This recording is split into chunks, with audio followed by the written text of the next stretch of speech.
And now I'm joined by three women who are pioneers in the field of education, working to ensure it meets the needs of our changing workforce and our changing world, and solving some of the disparities out there in a big way. Dr. Courtney Brown is the Vice President of Strategic Impact at the Lumina Foundation. I love Lumina Foundation. Great to see you, Courtney, which works to improve access to learning beyond high school. Dr. Grode-Hanks is the Vice President for Academics at Mitchell Technical Institute in Mitchell, South Dakota. I've never been there, but I want to go, so let's make a deal on that. And Heather Hiles is the founder and CEO of a venture capital firm, Imminent Equity, and sits on the board of directors at Udemy, if I'm saying that correctly, Udemy, an online course provider, which is super important. It's so great to have all of you here. Let me start with Courtney for a moment. You know, we've been talking today about the future of work, right? And you know, there's technology that's driving us there. We're in the midst of a pandemic. It's hitting different communities differently. And even before this storm hit, we had a lot of unevenness and wobbliness in the way in which our educational infrastructure was getting talent to the jobs that are out there. What do you think? What is the biggest needles, so the biggest parts of this that you feel need to be moved from your work? And I love what Lumina does, but you know, put the map out there for people so they can understand the challenges. Yeah, absolutely. In 2008, we set a goal for the nation that by 2025, 60% of Americans need a high-quality credential or degree. And that was based on labor market predictions that 60% of the workforce would need to have these credentials in order to have a strong economy. Right now, we sit at about 51%. So it's nowhere near where we need to be. And part of that problem is an equity issue, where we see that while 48% of whites have degrees, only 24% of Hispanics and Native Americans do. We have to do better to ensure that everyone in the U.S. has the ability to obtain these credentials so that we can have a much better informed economy to move not just today's jobs, but tomorrow's jobs. Thank you. Let me jump over to Heather for a minute. Heather, you are right at the nexus of so many elements of online education and learning, and I'm a big fan of that world that you're in. In fact, just the other day we did a program, a different level of thing with Sal Khan, and kind of looking at what Sal Khan and Khan Academy has achieved. And I just don't know why we're not doing this everywhere. So can I just ask you, as you describe for us a little bit about your work, what are some of the uptake challenges? Because I find it obvious that we can all, if we get the ethic right, the norms right, the discipline right, that, and it's a little bit like the Matrix where, you can plug in, okay, I can go fly a helicopter. Maybe it's not that easy, but, I sort of think there's a resistance, and I'm trying to understand what that resistance is. Steve, that's a great question. I've been struggling with that resistance for literally 30 years now, as I've been developing women formerly on welfare, helping them get trained for jobs through online courseware. We worked with a company back in the day called Digital Think, and they built the first e-learning solutions. Fast forward to today, I for the last year, I spent time standing up the first online statewide community college called CalBright. And really it was meant to serve underemployed people, to give them skills so they could compete and participate in the new economy. I think there's been a lot of resistance because people don't like change, unfortunately. So I think a lot of people have been afraid of putting too much content online and not having control over it through degrees and through certifications. But what we know is there's a massive lag time even between the period of putting something into a certification system versus learning the skills real time. What's so exciting about Udemy is that there are, people all over the world, over 35 million people who are actually able to learn courses, whatever they need to learn, whatever skill they need to learn at an affordable price right when they need it and get on about doing their business. And we've been able to serve over 7,000 enterprise customers, companies, many of them in the Fortune 100, who are helping people learn new skills so that they can do new jobs in their existing companies. And that's really the way of tomorrow. We could talk about politics and government and all the things that prohibit or slow innovation. But I think we all realize real time right now that we've got to stop. We've got to put away with our fear, and we've got to get with the program, and that people need access to the right information because every single industry is now driven by some kind of technology, whether you're working in agriculture, construction, manufacturing, or sales, or anything else. You've got to be able to understand what some machine learning produces, the outputs, how to interpret data, et cetera. And it's really important that people get access to that information. And there are people from all over the world. Our courses are taught in 65 different languages right now. There are people in India and Africa and every single continent who are looking for better information so that they can participate in an economy and support themselves and their families. Well, I think what you and Courtney are both doing, in this space of looking at how you get a rewired system, a balance of equity out there, and get people online. It's just, to me, something I just don't understand why gravity just isn't pushing us all there. But we'll get back to that in a minute. Carol, is Mitchell Technical Institute only brick and mortar, or are you also in line in the services you provide? Yeah, we have both. We have online programs and brick and mortar. And I know that, in part you're training people in the Wi-Fi and broadband areas, in these coming technologies of 5G and, all of the Internet of Things, but also geospatial technologies, which really intrigue me.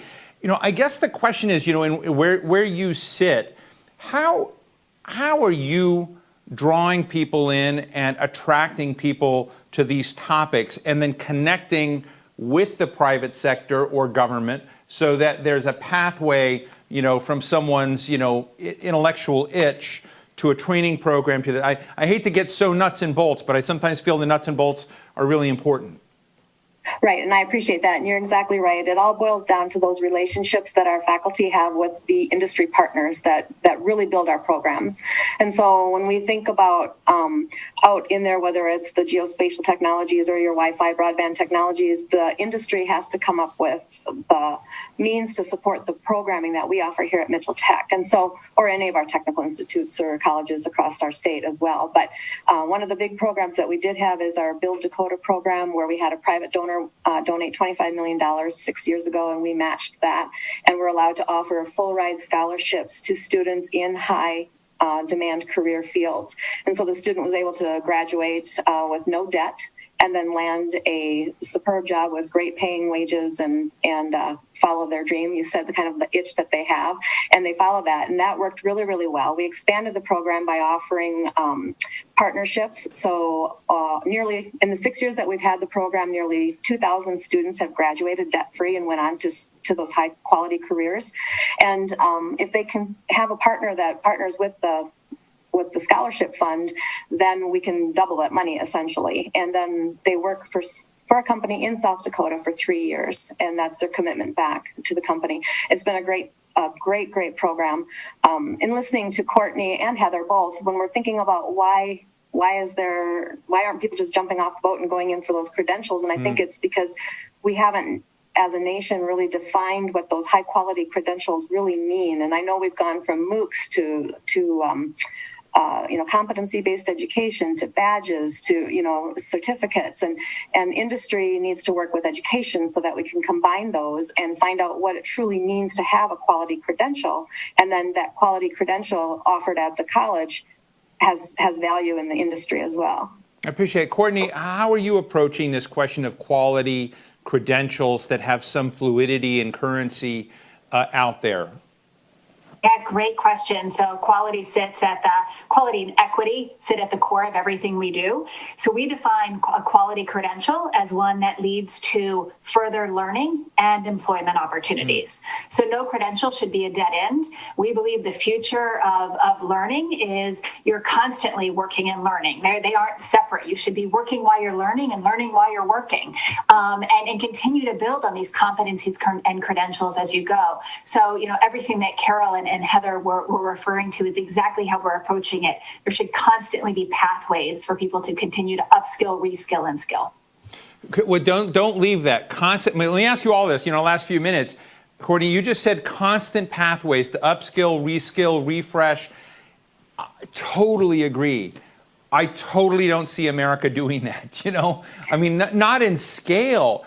And I'm just wondering, is it a mental shift? Do our company, maybe it's happening and it's happening beneath the surface. But when I sort of look out there, the fast track to perceive success and a lot of money is go to one of the Ivy Leagues, make a lot of money, come in. It's a one and done education model. But I just know from, studying technology, doing some of what, I see what Udemy is doing, that it's got to be something that's continuous. And I just want to ask you, if I put you in charge of this nationally, how can you change the ethics and norms so this isn't something that seems odd? It's normal.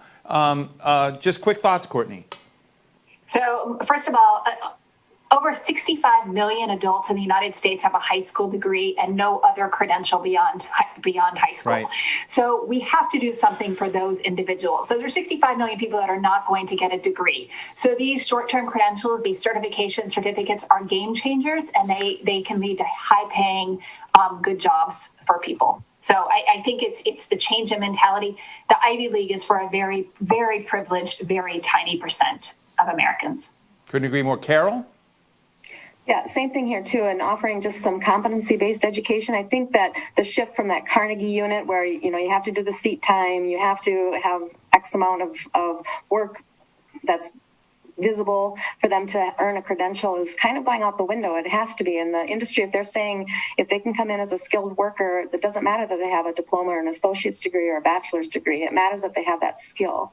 And so we continue to look at different opportunities too, and pathways and career ladders, so that, like Courtney said, they can either graduate with that certificate and go right to work, or they can reskill and continue to have learning opportunities throughout their lifetime that add value. That's fascinating. Heather, I'm going to give you the last word, but I want to, make it a little tougher for you, because you sit in, the nexus of these really cool things. But, when I look at Facebook and how transformative Facebook with people, I look at LinkedIn and people are kind of putting their constant, brag sheets up about what they're doing, or I look at gaming and going on. I sort of wonder, is there not something we're missing out there in terms of people's interaction with their aspirations and what they want to be and the online universe that would be a helpful path that made continuous education more real than it is today? Am I being silly and naive, or are you going to fix this?